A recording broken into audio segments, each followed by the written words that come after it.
Here I will show you how to publish documents on a folder level.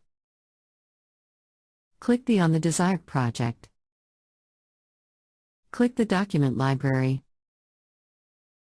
Click the drop-down.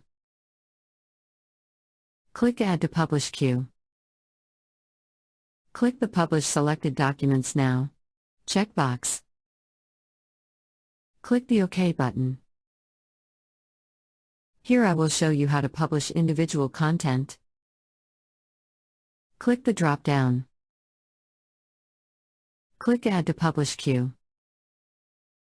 Click the Publish Selected Documents Now checkbox. Click the OK button.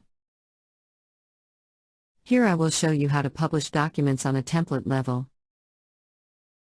Click Templates.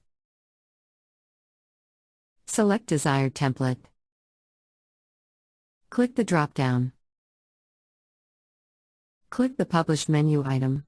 By publishing on a template level, you can publish all documents associated with that template.